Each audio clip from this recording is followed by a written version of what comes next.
Olá, benditos! Chegamos hoje ao 15º capítulo de Lucas, um dos capítulos mais amados da Bíblia e que muitos chamam de o coração do terceiro evangelho.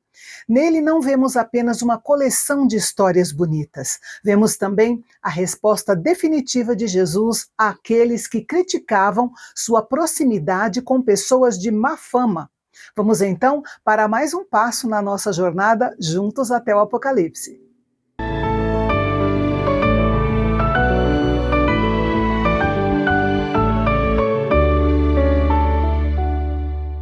No capítulo passado, nós vimos Jesus desafiando fortemente as multidões em relação ao discipulado e ao compromisso. Mas isso não afastou as pessoas. Os publicanos e pecadores se aproximaram mais ainda de Jesus para ouvi-lo. E como não podia deixar de ser, os fariseus murmuravam porque Jesus comia com eles. Os líderes religiosos da época de Jesus dividiam a humanidade em duas classes, os impuros e os justos. E eles decidiram viver, tanto quanto possível, em completa separação dos impuros. Alguns rabinos da época de Jesus levaram essa ideia tão a sério que se recusavam a ensinar a palavra de Deus aos impuros. Em resposta às murmurações, Jesus proferiu 3 parábolas que foram ditas aos fariseus e aos escribas, mas também à multidão de pecadores e cobradores de impostos que estavam ali para ouvi-lo. A primeira parábola é a da ovelha perdida. Jesus fez menção dela em Mateus, mas notem a diferença. Em Mateus, a ovelha se perde do rebanho no contexto da igreja. Em Lucas, o contexto é o deserto. Lucas quer que sintamos o peso de uma ovelha entre 100. Para um pastor da época, perder 1% do rebanho era aceitável, estava dentro da margem de erro. Mas para o pastor da história de Jesus, a perda de uma só ovelha era inaceitável. A ovelha perdida jamais se salvaria sozinha, nem encontraria o pastor por conta própria. Se o pastor não agisse, a ovelha estaria condenada. Muitos rabinos daquela época acreditavam que Deus recebia o pecador que se aproximava dele da maneira correta. Mas nesta parábola, Jesus ensina que Deus busca ativamente os perdidos, o que era algo absolutamente novo para os judeus. Imagine a cena.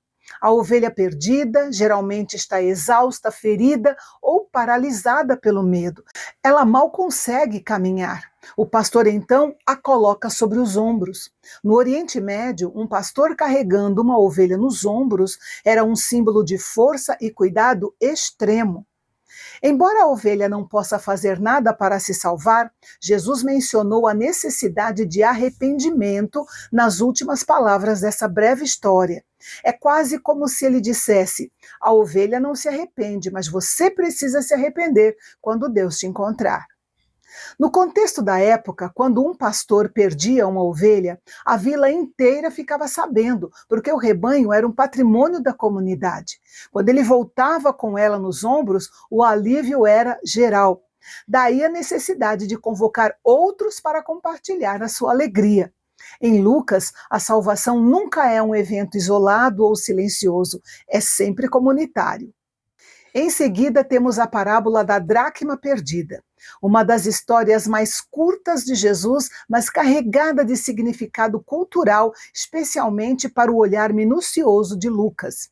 Lembrando que uma dracma era o salário de um dia de trabalho. Muitos estudiosos acreditam que as 10 moedas que aquela mulher possuía não eram apenas dinheiro de mercado, mas faziam parte de um adorno de cabeça que as mulheres recebiam no casamento. Perder uma moeda seria como perder uma pedra preciosa de uma aliança de casamento. Era uma perda que afetava a honra e a história da mulher. As casas na Palestina da época eram escuras e tinham um chão de terra batida ou pedras irregulares cobertas de palha. Por isso, Lucas detalha que ela acende a luz e varre procurando com cuidado. É um trabalho exaustivo que nos ensina o empenho de Deus em busca do perdido. Diferente da ovelha, que se perdeu lá fora no deserto, a moeda se perdeu dentro de casa. Isso fala sobre pessoas que estão dentro da família cristã, mas que estão caídas no escuro, esquecidas ou sem utilidade, precisando ser encontradas e tratadas. Diferente do pastor que chama os amigos e vizinhos homens, a mulher aqui chama as amigas e vizinhas mulheres. Naquela cultura, as mulheres tinham sua própria rede de apoio e celebração. Jesus mostra que o reino de Deus e a alegria da salvação envolvem também o universo feminino e que a alegria do céu ecoa em todos os grupos sociais. Uma das coisas que nos impressiona profundamente é o valor de uma única alma. Foi por uma ovelha que o pastor saiu pelo deserto procurando. Foi por uma moeda que a mulher vasculhou toda a sua casa. E então chegamos à pérola do capítulo, a parábola do filho pródigo ou do pai misericordioso. Embora seja uma parábola bem conhecida, eu gostaria de destacar aqui as quebras de protocolo cultural que Lucas descreve. Começando pelo pedido da herança. No contexto bíblico, um filho pedir a herança enquanto o pai estava vivo era o equivalente a dizer: eu queria que você estivesse morto. Legalmente, o pai poderia negar, mas ao concordar em repartir a herança, o pai aceita carregar a vergonha pública de dar tal liberdade ao filho. Lucas, o médico, descreve a decadência que se segue. O filho vai para uma terra distante, obviamente entre os gentios, gasta sua fortuna e acaba cuidando de porcos, o animal mais impuro para um judeu. Seu arrependimento começa quando ele para de culpar as circunstâncias e reconhece que pecou contra Deus e contra o seu pai. E então ele decide voltar para casa, não na expectativa de ser recebido como filho, mas na condição de um dos empregados da fazenda do seu pai. O ponto principal da parábola é quando o pai vê o filho de longe e corre ao seu encontro. Um patriarca judeu jamais correria em público, era considerado humilhante, mas Jesus diz que o pai correu. Ele passa essa vergonha para abraçar o filho antes que ele chegue à vila ou à aldeia, os vizinhos o vejam e apliquem a cerimônia do quesazá. A cerimônia do quesazá, que significa cortado, acontecia nos arredores da aldeia, antes que o indivíduo pudesse retornar para sua casa. Os aldeões quebravam um vaso de barro aos pés dele, declarando que ele estava cortado da sua família e da sua comunidade. Era uma cerimônia de exclusão. Após o abraço e o beijo do pai, o filho pede perdão, mas note que o pai não o deixa terminar o discurso sobre ser recebido como um empregado. O pai ordena aos servos que tragam 3 coisas: a melhor roupa, símbolo de dignidade e honra, o anel, símbolo de autoridade para assinar documentos em nome da família, e sandálias, pois escravos andavam descalços, mas filhos usavam sandálias. E então o pai ordena que se prepare uma grande festa. Lucas enfatiza o churrasco, a comida, a música e as danças. Nesse ponto, Jesus atinge o alvo, os fariseus e os escribas mencionados no versículo 2, usando a figura do irmão mais velho que até então estava no campo, trabalhando. Ao saber do que estava acontecendo, ele se recusa a entrar na festa. O erro dele era ver a relação com o pai como um contrato de trabalho e não como uma relação de amor, quando ele diz: há tantos anos te sirvo.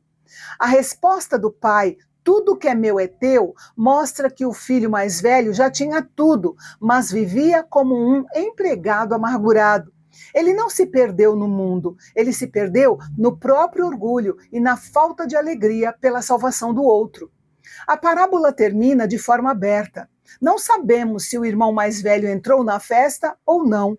Jesus deixou o final aberto porque os irmãos mais velhos, ou seja, os fariseus, os escribas e até alguns de nós, talvez precisem decidir se vão entrar na festa da graça ou ficar do lado de fora, reclamando da misericórdia de Deus que alcança todo aquele que se arrepende dos seus erros.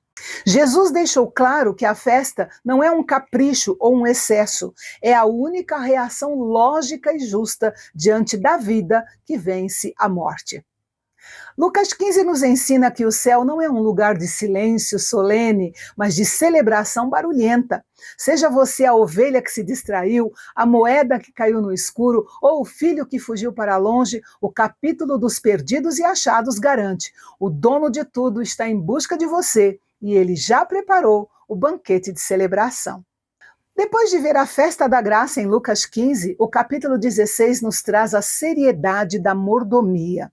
Em Mateus e Marcos, vimos que Jesus não poupa palavras sobre a riqueza, mas só em Lucas vemos o contraste brutal entre a mesa do rico e a porta onde está o mendigo. Vamos entender por que Jesus diz que é impossível servir a dois senhores. Eu espero você amanhã, aqui no canal Bendito. Até lá.